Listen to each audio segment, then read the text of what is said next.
Elle Kullerkupp Pärnust. Aitäh!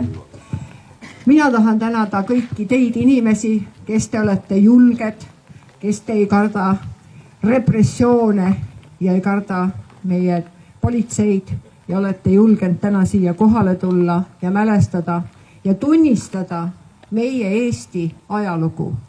See on juba 3. kivi, mille üritusel ma täna siin olen.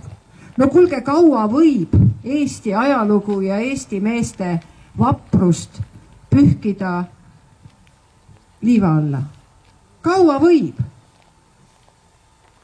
Need on kõik olnud meie perekondades kas esiisad või lähisugulased.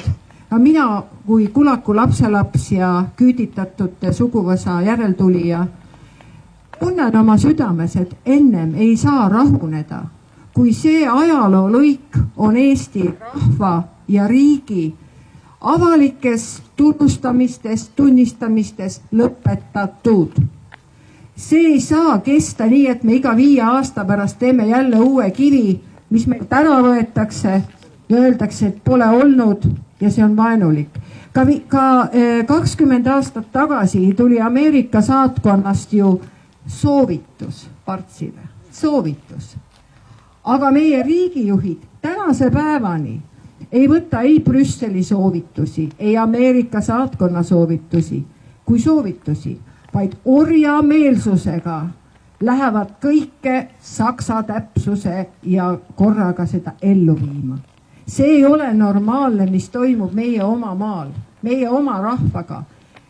See politsei on ka tegelikult tööriist. Politseis töötavad ka meie pojad ja tütred, ka minu tütar töötab politseis ja täidab käsku. Ja käsud tulevad väga kõrgelt ja kaugelt ja hoidku Jumal selle eest, kui seda käsku sa ei täida, siis sa oled tühistatud.